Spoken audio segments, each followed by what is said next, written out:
the conversations were going from like, yeah, I'll tell you about my day to like, we need to have this. When is it going to be ready? So the conversations definitely progressed pretty quickly once that wireframing was done. And I think once they realized that like we really were serious about building this. And then at a certain point we were like, holy shit, like we really need to build this now because we will have customers immediately.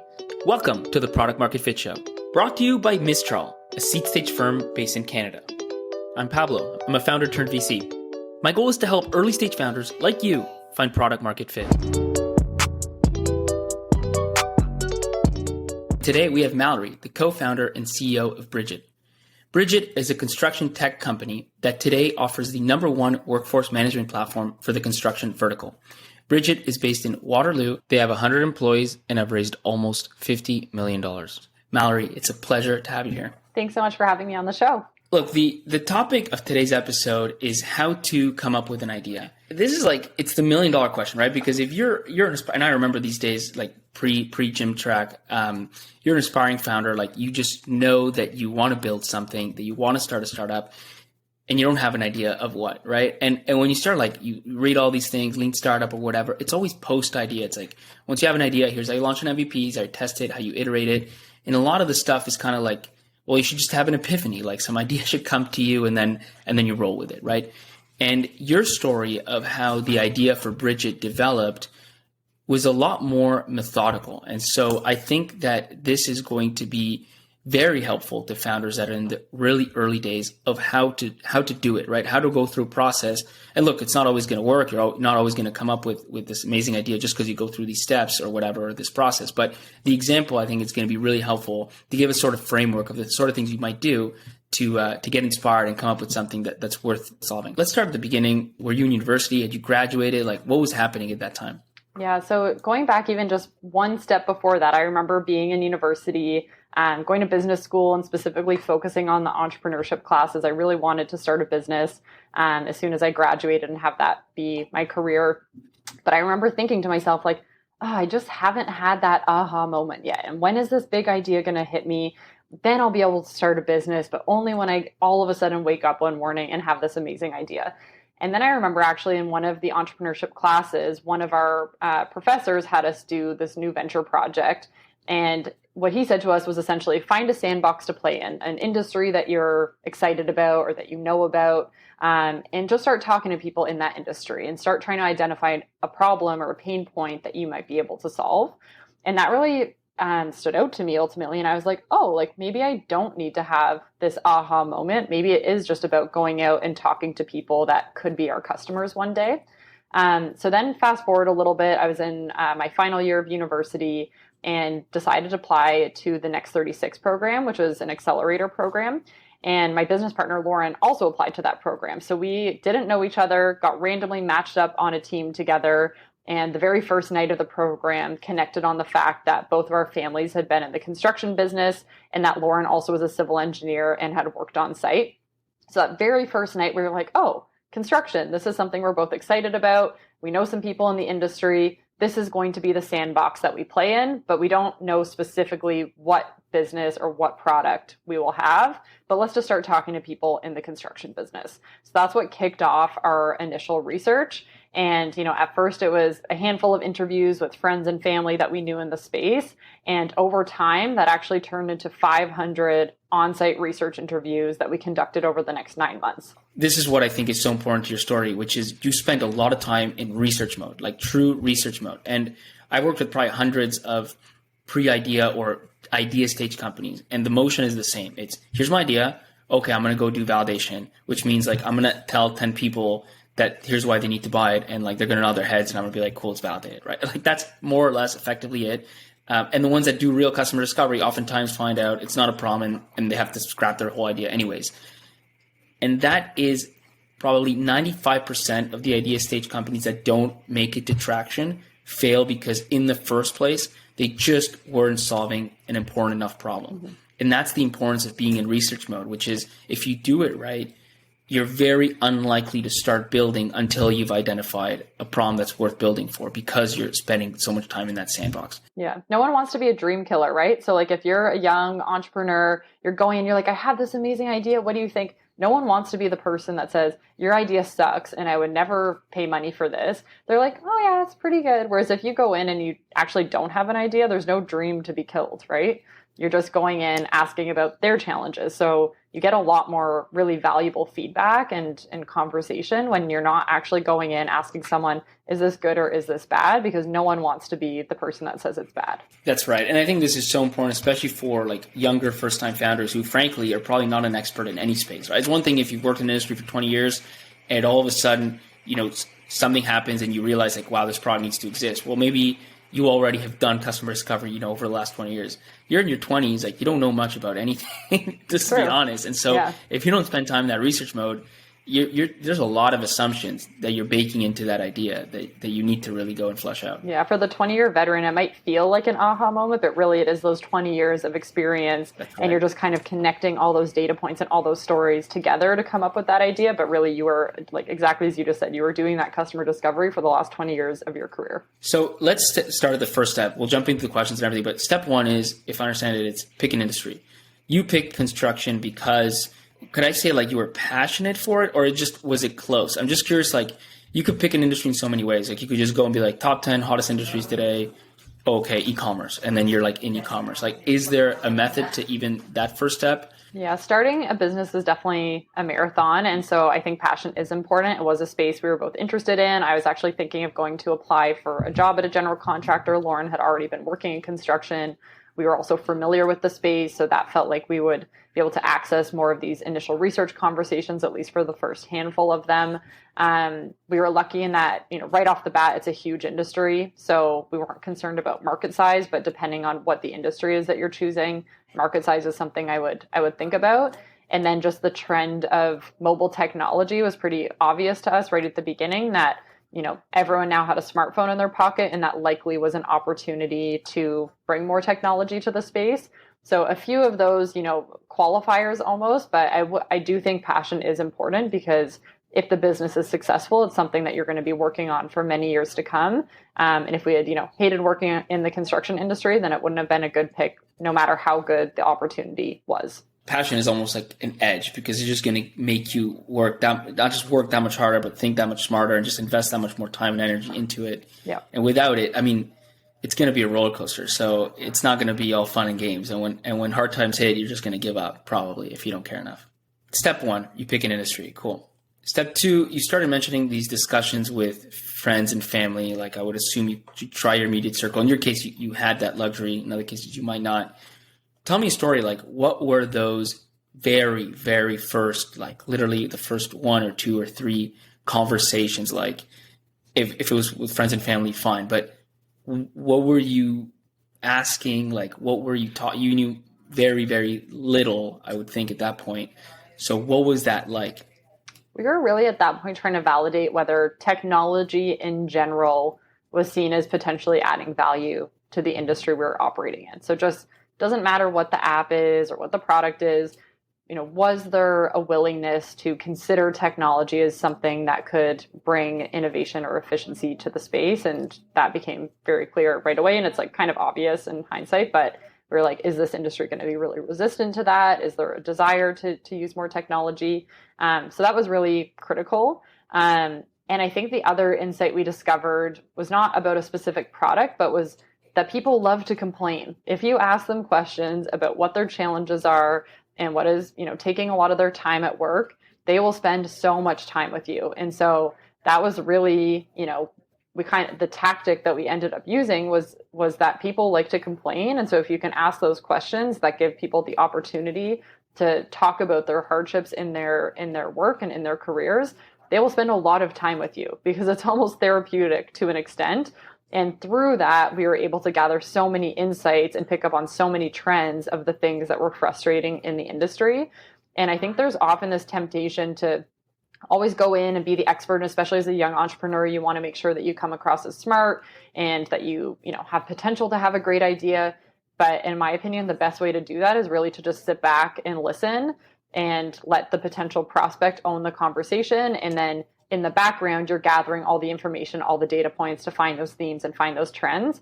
But you're really just asking people to sit and complain about their job for an hour with you. Like at its most basic form, that's really what it is. Did you do any market research in order to be a little smarter in these conversations? Or I'm curious, almost your first conversation, which I assume for you was like with a family member, you just went in and be like, hey, tell me about construction, or how much did you know kind of going in? How much work did you do that's more kind of academic that you could do on a computer? I would say like the first, probably 20 conversations we had were quite open-ended. What is your role in the space? What are the other types of people that you work with? What type of work does your company do?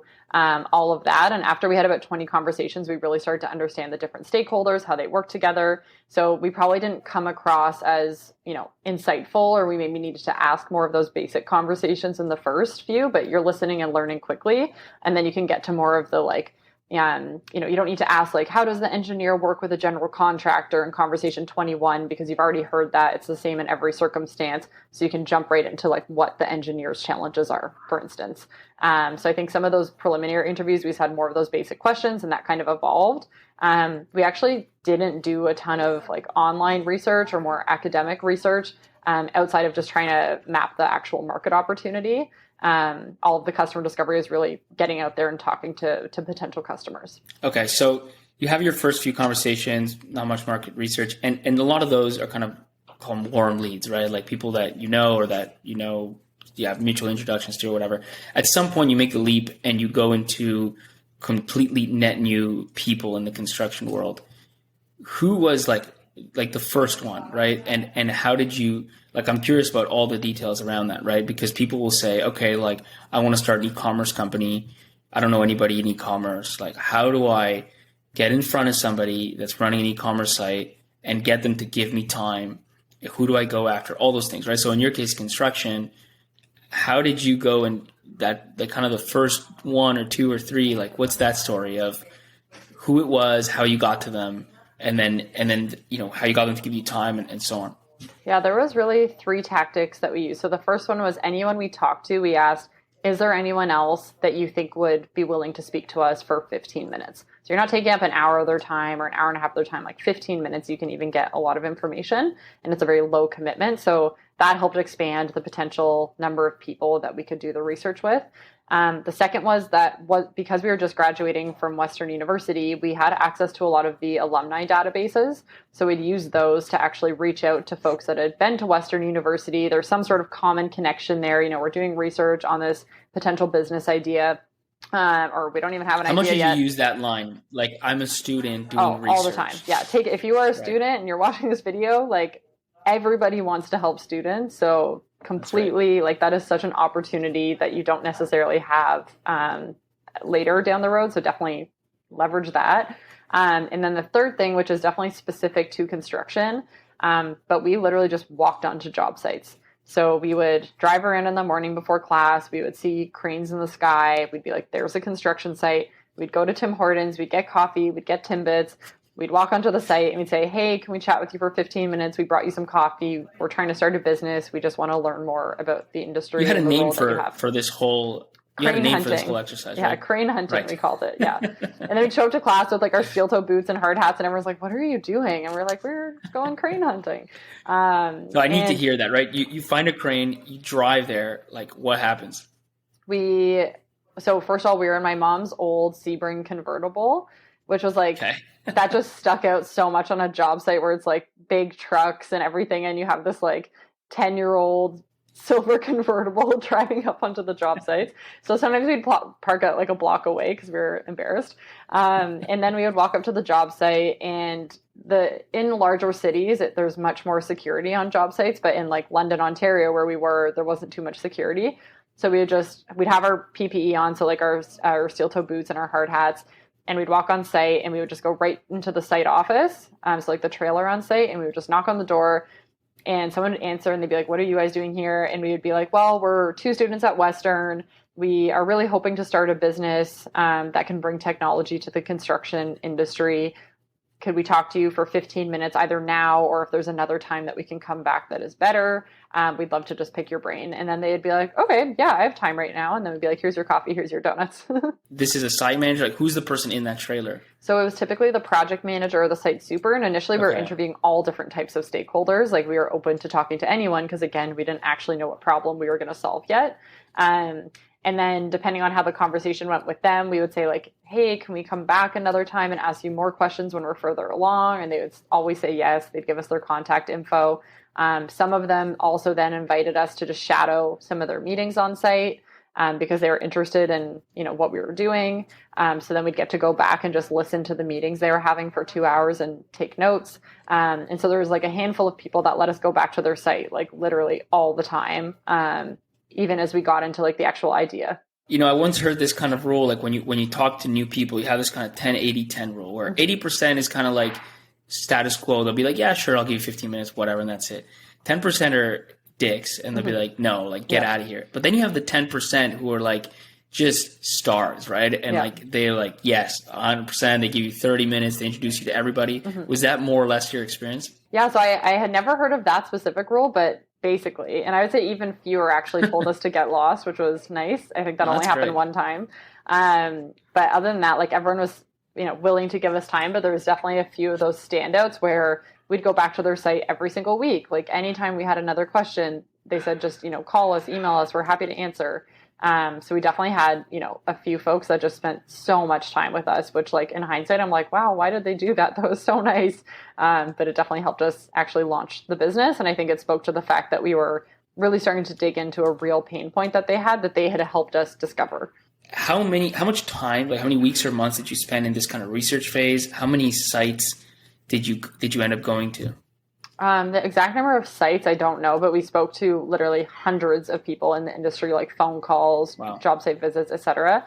That was partially because we did not have a technical co-founder on the team. And as part of the Next 36 program, you had to meet these milestones. And we were like, oh, we can't actually build the product yet. So like, let's just do more research. And then like, we'll hit the milestones by doing more research. So we kind of fell into it in a way. But it ended up being like the best possible thing we could do. And I think because we were going to have to pay someone to build the product, it wasn't a founder of the company that was sort of, like sweat equity in the early days. We had to get it right because we could not afford to build the wrong product. So that also was a further incentive to just do all of that research. So in total, it was probably 6 months of like not even building anything. Just doing research as we were finishing up our degrees. And then we hired a couple of co-ops from Waterloo, and they built the first version of the product in the summer. Once we had that, we were able to get letters of interest signed saying that, if you actually fully build this product, we would be willing to pay. That helped us get $250,000 of investment. And then throughout the fall, so for like another 3 or 4 months, we did pilot sites, so 10 pilot sites, actually testing the software and iterating on the software. Did the fact that you didn't have a technical co-founder help relieve pressure? Because sometimes what happens in this exact research mode stage, founders want to build. And so the desire is always to like, okay, cool, like let's get going. Let's figure out what the idea is and let's build some shit and like, let's sell, right? And if you have a technical co-founder, would that have kind of made you rush, you think, a little bit? Because then this person's sitting around like, hey, let me build something. I need to code. Yeah, absolutely. And I think at the time we were like, this is such a massive challenge. Oh my goodness, we don't have this person. And it's obviously a critical role. I'm not downplaying that at all. It caused us like so many challenges by not having that person at various points in time. But in the beginning, I think the fact that we weren't under any sort of pressure to really start building the product made sure that we really understood the market. We really understood the pain point we were solving. We'd spent so much time in wireframing and iterating on what the product would actually look like that by the time the product, was actually built, we nailed it. Like we really nailed it. Right. There was other things we didn't nail, but the product we nailed. And so I do think that research was really valuable. Right. And so what, and I think what that leads to is, of course, having a technical founder is critical. And if you happen to start a company with a technical co-founder from day one, it just means probably both people need to be in the trenches doing this research mode versus thinking, well, I'm a tech person, so I'm going to build. It's today, like everybody's just a researcher, and tomorrow I might be the salesperson and you're the builder. But I would totally encourage them to get involved because down the road, as the team grows, you're trying to explain to your team what problem it is that you're solving. If you have that firsthand research and you can explain to the other, software developers or testing or designers or product managers, like, this is what we heard in the field. This is why this type of thing matters. Or like, this is why we need to make sure that like the user experience is designed in this way, because this is like, they're on a job site, they're like running around all day, they're not sitting down at their computer. Like, those types of insights are so helpful. And I think for the tech leader to have those insights is really valuable. So yeah, I totally agree. No matter what your role is in the company, you should be involved in that early customer discovery work. At what point do you move towards really finding pain points? And what were some of the early signs you start to see that start to make you think like, okay, it's one of these 3 pain points, or these are the big things that really are worth solving? What are the things you start to hear? Yeah, so we started hearing about 2 or 3 different workflows that were getting complaints, basically, that they were complicated, time consuming, etc. And then we started to like dig into them more and ask more specific questions around like, walk us through your punch list process, walk us through your change order process. So then we'd go deeper into those specific workflows and ask more questions about that. And then we started to pick up on like, there's certain processes that were bad and painful, but technology wasn't necessarily the solution to them. It was just the way the contracts were set up, or it was the way the stakeholders actually like made more money. So they wanted certain things to operate slowly, not be more efficient. So like we kind of got into all these nuances, where there was one in particular where it just seemed like everyone was aligned to make it better. It was costing a lot of money. Technology truly was what the solution could be to that problem. And then we really focused in the research, like the final phase of research of essentially validating that the punch list management process worked the same way across all these different general contractors. So then we talked to like dozens of GCs just about their punch list management process to make sure that the product was built in a way that was flexible, but still generic enough that it was a single solution that could fit for the full industry. So as you're building this solution, you still, I think, don't have a technical co-founder, right? So you don't really go into build mode. It's more, build mode. It's more wireframing and product features. And I think you're trying to design kind of an MVP. What's this next step like? Now, what questions are you asking? Yeah, so the first thing we did is we leveraged existing apps that had some of the features we imagined would be in our product. So like a photo markup tool, for instance, we knew that you'd be able to take a picture and mark it up in the platform, but there was other apps that did just that. So then we would ask someone to like use this app out for a couple days. If you email us the photos, we'll put it into a nice report for you so you can send it out. Let us know what you think. How do you like that feature set, etc. And so that required like very little effort on our part. So if there's other apps that are similar that they're willing to test, then you can get good feedback in that way. And then the next step was to essentially wireframe it. So we just did everything in PowerPoint originally. Then we used Balsamiq, like more of an actual wireframing tool. And we just said like, okay, this is where you would log in. This is what the home screen would look like. Like, this is how, this is how it would work. And then they would give us feedback. And then in other cases, we just like would give them the wireframe and say, talk us through what you think you would push at what phase and like what you think each button would do. Does this make sense for your workflow? Does it not make sense? What is your feedback? What do you think? So that kind of evolved into the wireframing stage. And then from there, we actually had like the app building like a very basic version of the app was the final step. When did you know you were really, onto something that, what, this is it, like we're going to build something here and a lot of people are going to buy it? Yeah, we would have comments like, if you change the way the punch list process works, you will change the industry. And, if you guys build this is exactly what we need. This would totally solve our problem. Or we're going to introduce you to our CIO because we need to be using this on every project. Like we're getting these, like, the conversations were going from like, yeah, I'll tell you about my day to like, we need to have this. When is it going to be ready? So the conversations definitely progressed pretty quickly once that wireframing was done. And I think once they realized that like we really were serious about building this. And then at a certain point we were like, holy shit, like we really need to build this now because we will have customers immediately. Right. So you're really feeling that pull. And then if I understand correctly, you moved from that to these letters of interest, letters of intent. What was that process like? How many did you get signed? And maybe actually if you could dive into like, what is a letter of intent? What's in there? Is it binding, non-binding? What's that look like? Yep. So it was non-binding, and it was just like a one-page document that basically said like, if we build the product that's outlined in the attached wireframes, then your company is interested in purchasing that product for X number of dollars, on a 3-month trial period.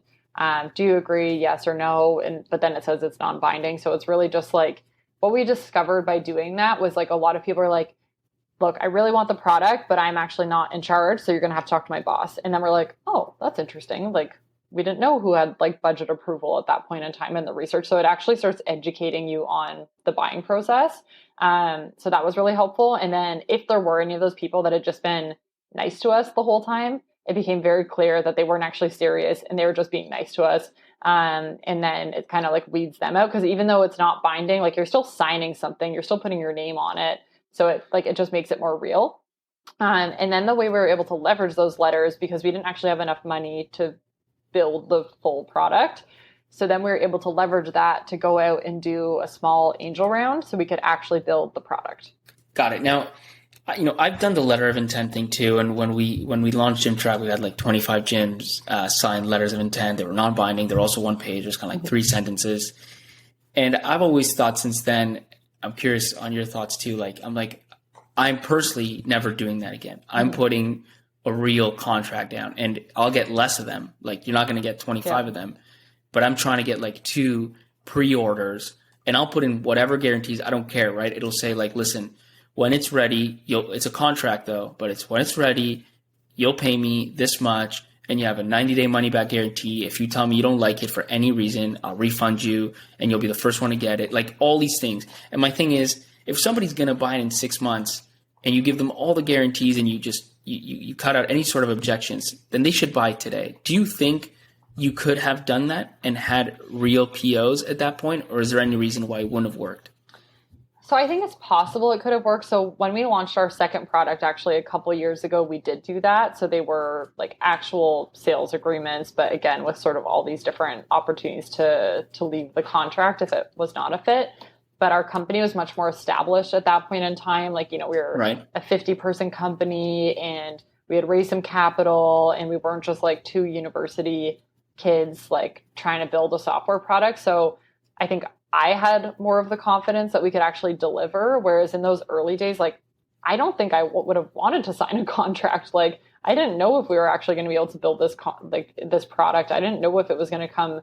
I didn't know how long it was going to take. Maybe it was going to take triple the time that we were putting. So I personally felt more comfortable. But I think as like a second-time entrepreneur, or even being in a business where we're launching additional products, I agree with the approach to just get the contract signed. So that's great. So the idea is there. You've gone these LOIs. And how much did those LOIs help to fundraise? I think it just helped validate all of the research we had done, because investors were like, okay, not only did you do the research, but you asked the tough question, like, are you willing to pay for this product? And that takes a lot of risk out of, a super early angel investment. Obviously, still so much risk at that stage. So I think it was like very significant in that like we were already thinking about how are we going to monetize this thing. And after having done all the research, investors were like, okay, if I'm going to make a bet on construction tech, this one seems like a pretty good bet to make, given all the research they've done, and the willingness to pay from some of these LOIs was I think a huge validation for raising that capital. Awesome. Okay, well, Mallorie, I'll stop it there. Just to recap, I think many founders start by doing the easy thing, which is building a product, and then they have to do the hard thing, which is getting that product sold. You flipped it around, and you spent a lot of time in research mode. You picked an industry that you were passionate about and just started really understanding what the day-to-day was like, what the challenges were like, finally finding, a very major pain point, and then building a solution to solve a problem that is 100% real, turning that potential solution and validating it with LOIs, raising money, and then using all those conversations, those hundreds of people you've spoken to, as a pipeline to get to 10K MRR almost on kind of day one of product launch. So it's been an amazing story, and a pleasure having you on the show. Thanks for having me, Pablo. Good luck, everyone. Thanks so much for listening. If you want to see more content, check out pmf.show.